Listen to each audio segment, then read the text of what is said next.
ঘটনা ঘটেছে আমার মেয়ের সঙ্গে। এর সঙ্গে সঞ্জয় রায় তো অবশ্যই দোষী এবং সঞ্জয় রায়ের সঙ্গে আরো অনেকে যুক্ত ছিল। সিবিআই তদন্ত করে এই সমস্তগুলো বের করুক। দত্তপ্রমাণ লোপাটের সঙ্গে অনেকে জড়িত আছে, তারাও কঠোর শাস্তি হোক। সঠিক বিচার আমরা যারা যারা সঙ্গে যুক্ত সবাইকে সবাই শাস্তি হলেই তবে একটা কিছু আমরা পাবো। কেউ বাইরের লোক গিয়ে খুন করে আসবে হসপিটালের কেউ জানে না, এটা আমি বিশ্বাস করি না।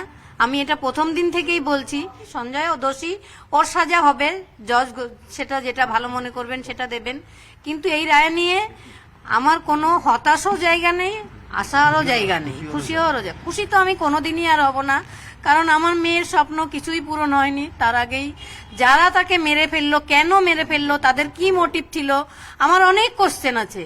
সব কোশ্চেন যেদিন আমি উত্তর পাবো সেদিন আমার মেয়ের আত্মাকে আমি শান্তি দিতে পারবো। ঘটনা ঘটেছে আমার মেয়ের সঙ্গে। এর সঙ্গে সঞ্জয় রায় তো অবশ্যই দোষী এবং সঞ্জয় রায়ের সঙ্গে আরো অনেকে যুক্ত ছিল। সিবিআই তদন্ত করে এই সমস্তগুলো বের করুক। দত্তপ্রমাণ লোপাটের সঙ্গে অনেকে জড়িত আছে, তারাও কঠোর শাস্তি হোক।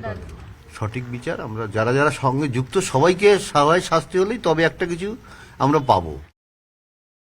কেউ বাইরের লোক গিয়ে খুন করে আসবে হসপিটালের কেউ জানে না, এটা আমি বিশ্বাস করি না। আমি এটা প্রথম দিন থেকেই বলছি, সঞ্জয়ও দোষী, ওর সাজা হবে, জজ সেটা যেটা ভালো মনে করবেন সেটা দেবেন।